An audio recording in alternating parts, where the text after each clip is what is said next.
परिषद पंचायत समिती निवडणुकीच्या निमित्ताने आपल्या या कळंब चांडोली बुद्रुक जिल्हा परिषद गटच्या उमेदवार प्रीतीताई प्रवीण थोरात आणि पंचायत समितीच्या उमेदवार राजश्रीताई नितीन भालेराव यांच्या प्रचाराच्या निमित्ताने व्यासपीठावर उपस्थित ज्यांनी आपल्याला मार्गदर्शन केलं ते आदरणीय सुरेश भाऊ भोर, आपल्या गावच्या सरपंच सुजाताई चासकर, ज्येष्ठ नेते माजी जिल्हा परिषद सदस्य दादाभाऊजी चासकर, त्याचप्रमाणे अशोकरावजी डोके, दत्ताशेठ हागवणे, दोन्ही उमेदवार धुंडीभाऊ शेठ भोर, मंचरच्या प्रथम नागरिक नगराध्यक्षा राजश्रीताई गांधाळे, त्याचप्रमाणे राजेंद्रजी हुले, अजितराव चव्हाण, पाठीमागे बसलेले आमचे युवकचे अध्यक्ष विशालजी वाबळे, त्याचप्रमाणे वैभव पोखरकर, चास गावावरून देखील आलेले माजी सरपंच रामदासजी भारवे आहेत, त्याचप्रमाणे सुनील अण्णा आहेत, सर्व पाठीमागे बसलेले ज्येष्ठ वडीलधारी तरुण सहकारी मंडळी, कृपया आता आपले माजी सरपंच आपल्याच गावामधील मुजावर साहेब आणि आपण उपस्थित असलेले ज्येष्ठ वडीलधारी तरुण सहकारी, महिला बंधू भगिनी, पत्रकार बांधवांनो, कारण वेळेला महत्व आहे, वेळेत सगळं उरकायचं आहे की या निवडणुकीच्या सभेची भाषणाची सुरुवात करत असताना प्रथमतः देशभक्त अण्णासाहेब आवटे, हुतात्मा बाबू गेनू आणि 28 तारखेला ज्यांचं अपघाती निधन झालं ते राज्याचे उपमुख्यमंत्री नामदार अजितदादा पवार यांना मी आदरांजली व्यक्त करतो. निवडणुकीच्या संदर्भामध्ये उमेदवारांनी आपल्या भावना केल्या, प्रतिनिधींना देखील वेगवेगळ्या पक्षाचं आपापलं मत आपल्या समोर त्या ठिकाणी मांडलं. जिल्हा परिषद पंचायत समितीची निवडणूक मागच्या वेळी 2017ला झाली, 22ला कार्यकाळ संपला आणि प्रशासक त्या ठिकाणी लागला. तर जवळपास 4 वर्ष प्रशासकीय राजवट राहिली आणि आपली गणेशराव गाडे देखील आहेत, मुन्ना शेठ आहेत का या प्रशासकीय कारकिर्दीमध्ये गेले 4 वर्षामध्ये आपण पाहतोय की आज सांगितलं जातं की जे काय सगळं होतं हे आम्हीच त्या ठिकाणी करतो, परंतु आपणा सर्वांना माहिती की जिल्हा परिषदेचा कारभार चालत असताना तिथं अध्यक्ष असतो, उपाध्यक्ष असतो, खात्यांमध्ये अर्थ खातं असतं, बांधकाम खातं असतं, त्याचप्रमाणे आरोग्य खातं असतं, कृषी पशुसंवर्धन खातं असतं. मग ही सगळी खाती असताना वेगवेगळ्या खात्याचे सभापती, समाज कल्याण, महिला बालकल्याण हे त्यांचं काम करत असतात. परंतु गेले 4 वर्षामध्ये तिथं ही प्रशासकीय राजवट असल्यामुळं एक हाती सत्ता असल्यासारखं झाले का जे काय होतंय हे आमचं सोडून दुसरं काही कोणी करू शकत नाही. आज गावच्या सरपंच सुजाताताईंना भाषण केलं आणि त्यांनी सांगितलं, आता तुम्ही साक्षीदार आहेत की सरपंचांनी काही काम केलं की नाही केलं या गावात. मग केलं असेल तर त्या पदावर आहेत. उद्याच्या काळामध्ये ज्यावेळी पंचायत समिती जिल्हा परिषद सदस्य आपले निवडून जातील त्यावेळी तिसरा कोणी सांगायला येणार नाही, ते काम त्यांच्याच नावावरती त्या ठिकाणी खपणार आहेत. म्हणून आता मी करतोय हे जे दाखवलं जातंय हे उद्या आपले सदस्य निवडून आल्यानंतर सर्व आपल्याला त्या ठिकाणी समोरासमोर दिसत. आज अनेक जण विकासाच्या नावावर त्या ठिकाणी गप्पा मारतायत ही कामं आम्ही ही केली ती केली, दुमत नाहीत. काम करतं म्हणजे काही कोणी उपकार करत त्या ठिकाणी नाही. काही निधी सरकारचा असतो, म्हाळुंकरांना चांगला अनुभव आहे.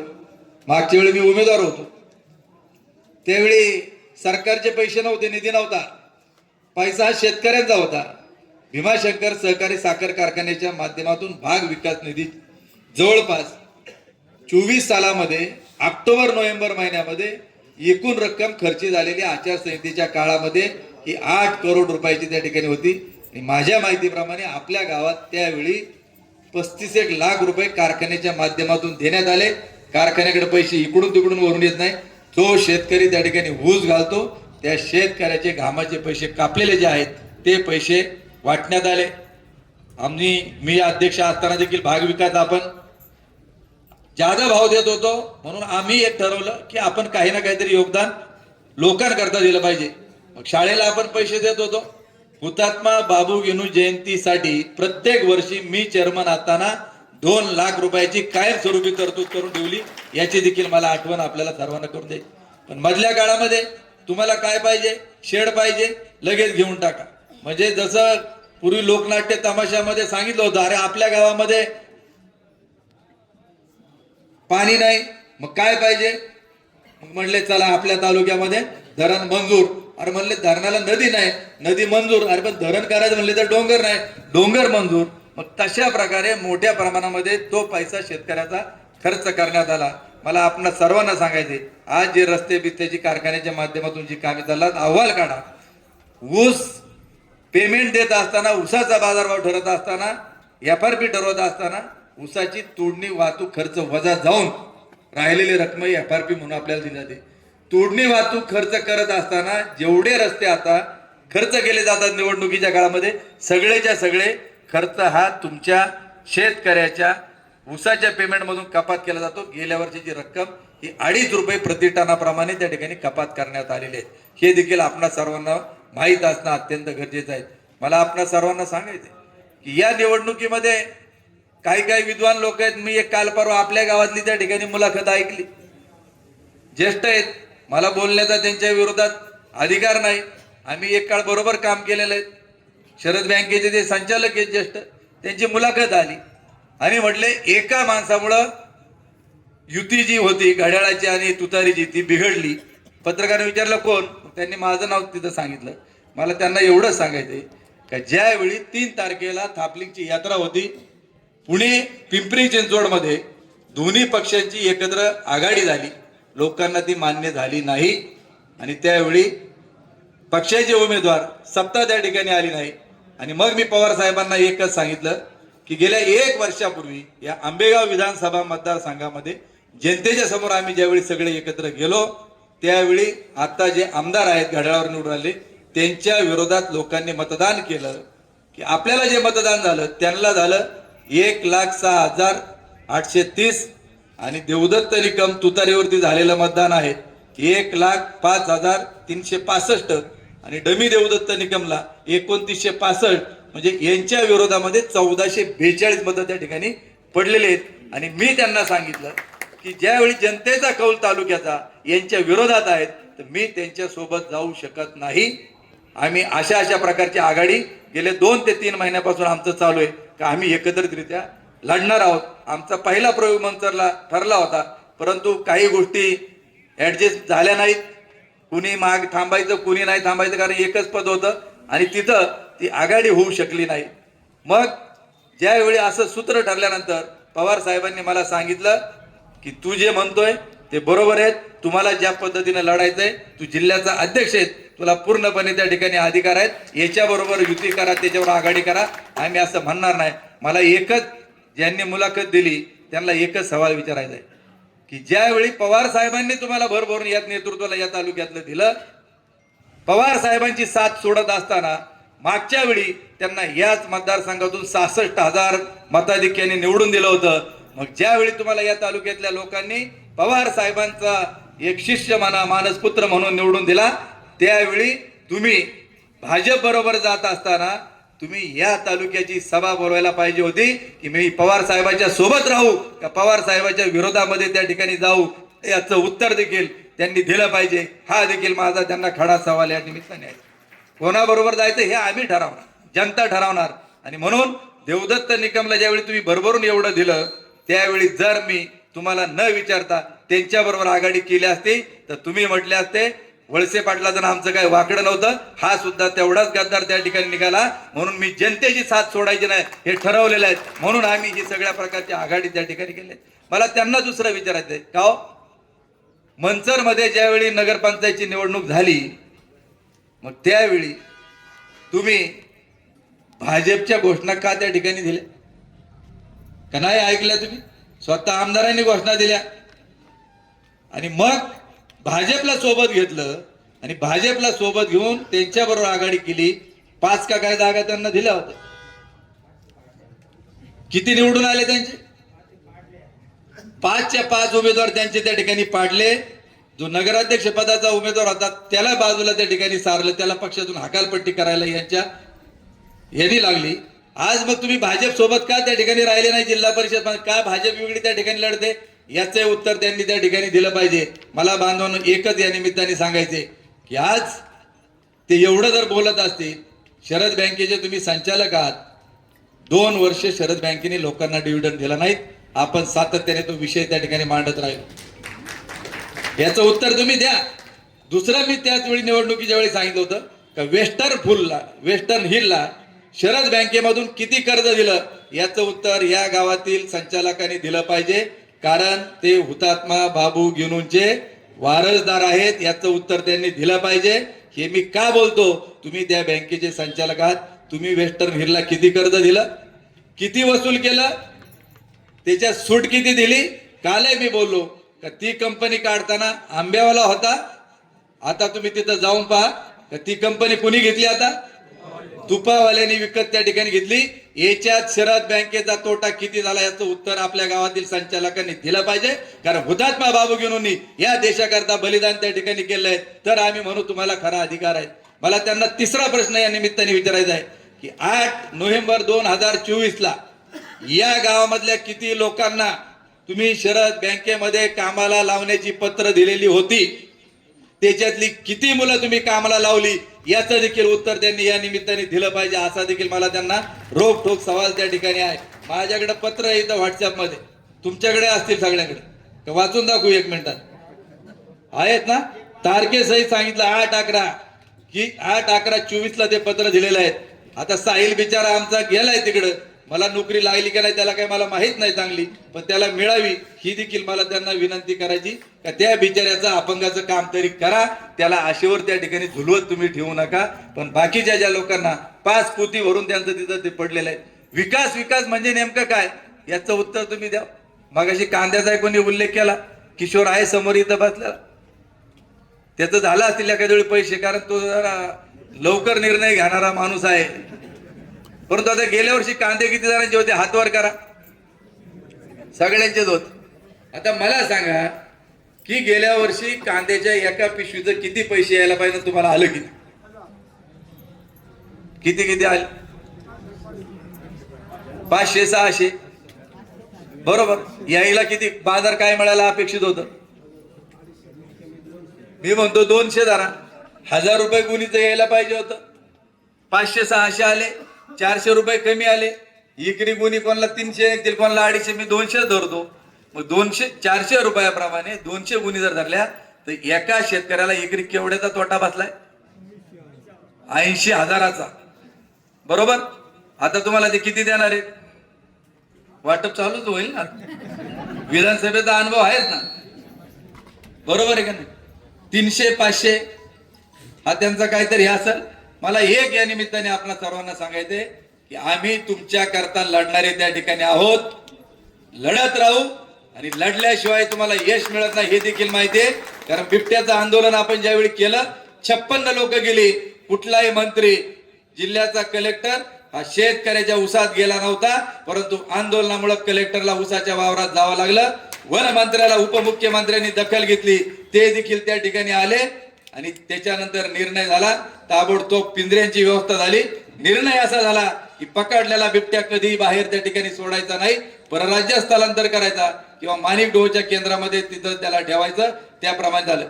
दुसरं यश त्याच्यामध्ये काय झालं असेल तर आमच्या शेतीला, शेतकऱ्याला त्या ठिकाणी दिवसा वीज ही आपल्या आंदोलनामुळे त्या ठिकाणी मिळाली. परंतु ही वीज 8 तास नाही तर उद्याच्या काळात 10 ते 12 तास आपल्याला मिळाली पाहिजे. यासाठी आपल्याला देखील त्या ठिकाणी लढायचंय.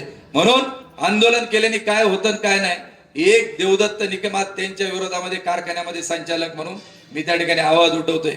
FRP ठरली होती 3273 रुपये, यांनी सांगितलं की 3100 द्यायचं. मी ठाम विरोध केला. 8 तारखेला पत्र दिलं, ऐकलं नाही. लगेच 12 तारखेला मी साखर आयुक्तांना पत्र दिलं, त्यांनी कारखान्याला नोटीस काढली आणि 23 तारखेला लोकांना 173 रुपये प्रति टनाने तुमच्या खात्यामध्ये जमा करण्याचं काम केलं. गेले 10 वर्ष कोणालाही सभासद करत नव्हते आणि मी आकडेवारी समोर मांडली का 13% फक्त सभासद आहेत. या तालुक्यातला ऊस हा 6 लाख टन येत असताना तुम्ही 37% उत्पादकांना का सभासद करत नाही? तुमच्याकडे फॉर्म आले की नाही? हे 10 वर्षांनी आलेत. मी चेअरमन पद माझं संपल्यानंतर एकालाही सभासदत्व मिळालं नाही, पण सातत्याने लढत राहिलो. आणि मी आपल्याला सांगतो, ज्यांनी ऊस घातलाय, तुमच्या नावावर जमीन असेल, ज्याला फॉर्म मिळाला नसेल, निवडणुकीनंतर मला भेटा. उत्पादकाला सभासद करून घ्यायचा राईट हा तुम्हाला करून घेतल्याशिवाय शांत बसणार नाही. हे आमचं उद्दिष्ट त्या ठिकाणी. आम्ही लढतो कशासाठी? यासाठी आम्हाला लढायचे. उमेदवारांच्या संदर्भामध्ये त्यांची कारकीर्द सगळी सांगितली। आज एक हाती सत्ता आम्हाला त्या ठिकाणी पाहिजे। देवदत्त निकम काय मागत होता? मार्केट कमिटीचं तिकीट मागत होता।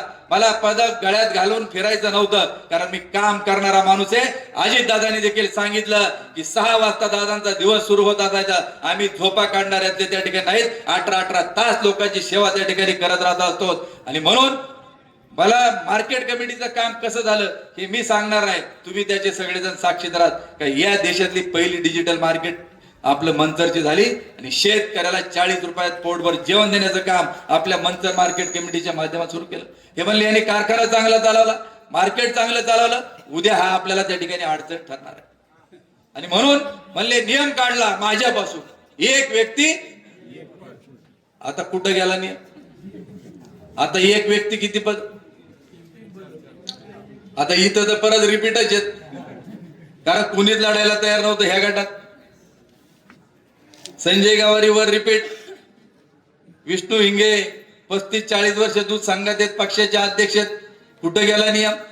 खरेदी विक्री संघाचे इकडं हुले नवनाथराव, तिकडे खिलारी संघात आहेत, त्याच्यानंतर खाली वाळून ते पण संघात आहेत।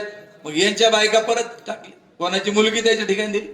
अरे लांब कशाला? आमचा त्यांना जाहीर सवाल या निमित्ताने आहे की या तालुक्यामध्ये पहिले आमदार अण्णासाहेब आवटे, त्यांच्या घरातलं राजकीय क्षेत्रामध्ये कोणालाच पद दिलं तर काय सांभाळू शकत नाही।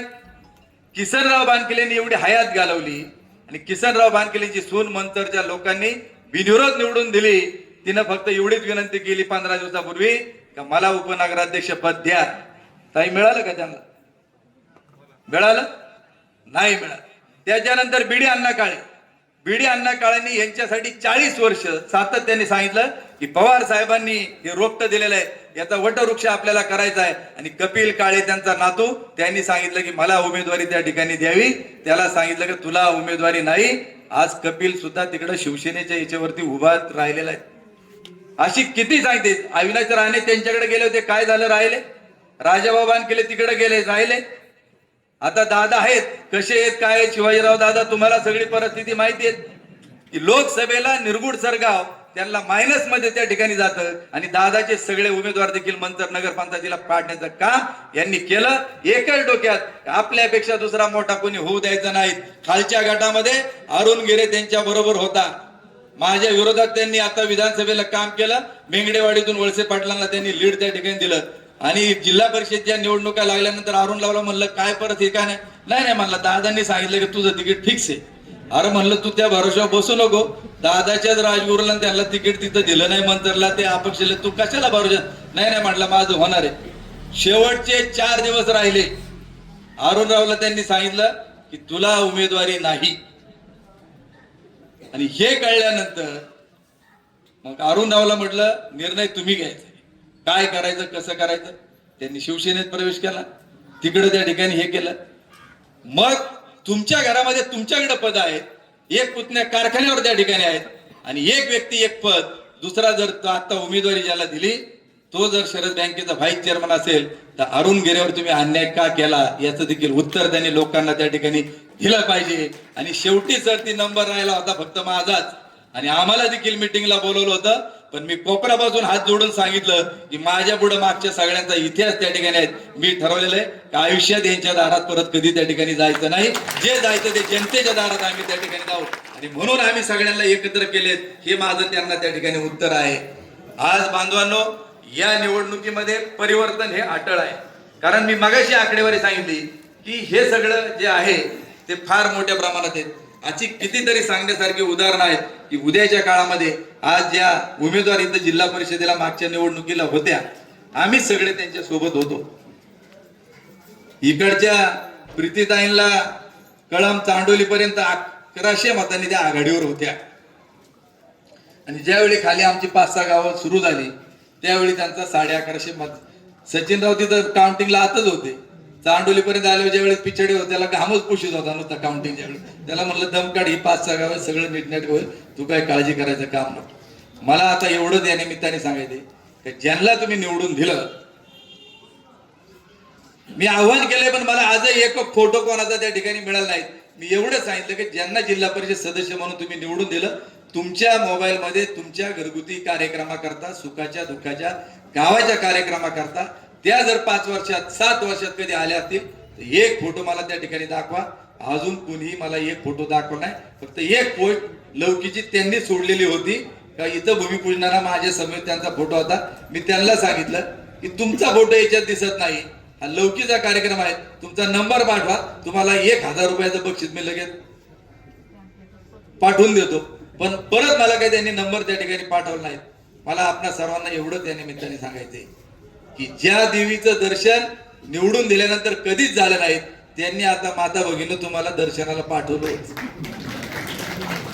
आले असतील बरेच जाऊन, पण आज आपण शेतकरी आहोत की आज आमच्यासाठी कोण लढतंय.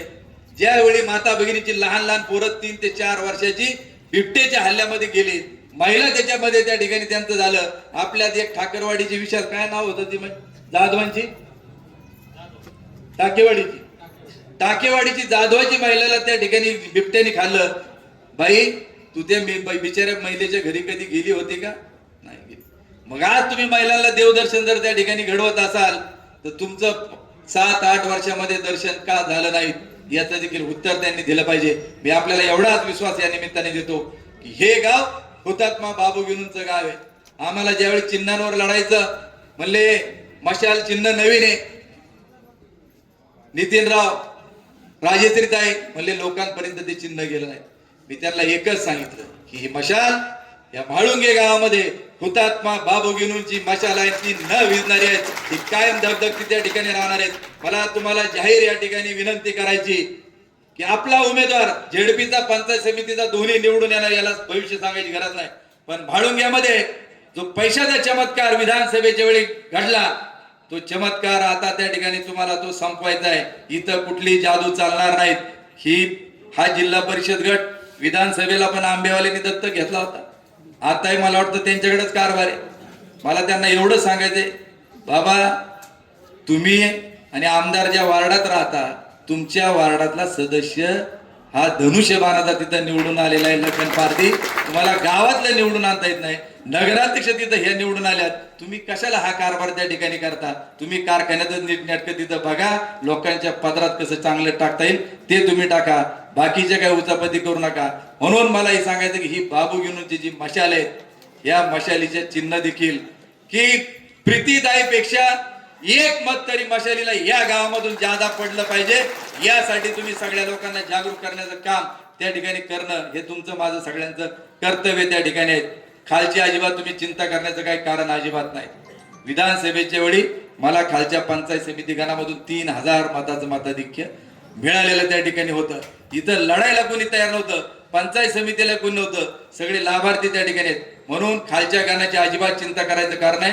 तुम्ही इथला हा जो पंचायत समिती गण आहेत, माहेर देखील तुमचं चासवाली मंडळीत तुम्ही जास्त ताकदीनं त्या ठिकाणी काम करा आणि हे 2च्या 2 उमेदवार, खालचा पंचायत समितीचा उमेदवार हे आपण निवडून आणू. आणि तुमचं आमचं एकच स्वप्न आहे की ज्यावेळी तुम्हाला विधानसभेला गुलाल उधळता त्या ठिकाणी आला नाही, आता ह्या निवडणुकीमध्ये 15-0 केल्याशिवाय आपल्याला शांत त्या ठिकाणी बसायचं नाही आणि होणार. आणि आमचा शब्द आहे की यावेळी आंबेगावच्या पंचायत समितीवरती भगवा झेंडा फडकावल्याशिवाय आम्ही गप्प त्या ठिकाणी बसणार नाही. आणि आम्ही शब्द देखील दिलाय. हे म्हणले सगळे एकत्र कसे आले? मी त्यांनाही सांगितलं की बाळासाहेब ठाकरे देखील अनेक वर्ष सांगत होते की भगवा फडकावणार, परंतु काही समीकरणं जुळवावं लागली, अपक्षांना एकत्र घ्यावं लागलं. त्यावेळी हे अपुरा असलेलं जे स्वप्न आहे, या पंचायत समितीवर भगवा फडकावण्यासाठी आम्ही सर्व एकत्र त्या ठिकाणी आलेलो आहोत. आणि आमचा शब्द आहे की पहिला होणारा सभापती हा त्या ठिकाणी उद्धव बाळासाहेब ठाकरे शिवसेनेचा त्या ठिकाणी असेल, हा देखील शब्द मी सर्वांना सांगितलाय. मी शब्दाला पक्का आहे. माझं काही होईल ते होईल. मी ना मुलीला उभी केली ना बायकोला त्या ठिकाणी उभी केली. मला राजकारणाचा वसा वारसा चालत नाही. जे लढायचंय ते लोकांसाठी त्या ठिकाणी लढायचंय आणि या गावामध्ये आपल्याला गुलाल उधळायचा नाही. माझी एक इच्छा आहे की या गावा एवढा बैलपोळा या पुणे जिल्ह्यामध्ये दुसरा कुठलाही मोठा होत नाही. आणि या चौकामध्ये काय उधळलं जातं, हे म्हाळुंगे पोळ्यापेक्षा जास्त पिवळं करण्याचं काम आपण ह्या वेळी आपल्या सर्व उमेदवारांना विजय करू आणि त्या ठिकाणी हा भंडाराची उधळण करू, एवढं सांगतो आणि थांबतो. मतदान करत असताना आपल्याच्या समोर जे मशीन असणार आहेत, एकाच मशीनवरती दोनही उमेदवार आहेत. एक सफेद मध्ये आहे आणि दुसरं गुलाबी मध्ये आहे. वरच्या बाजूला जे जिल्हा परिषदेचं मतदान आपल्याला करायचंय तिथं तुतारी वाजवणारा माणूस आणि खालच्या बाजूला पंचायत समितीला गुलाबी जो कागद असेल तिथं आपली निशाणी काय आहे? मशाल नवीन आहे तुम्हाला? मग आता जाता जाता एवढंच सांगतो, रामकृष्ण हरी, रामकृष्ण हरी. पेटवा पेटवा.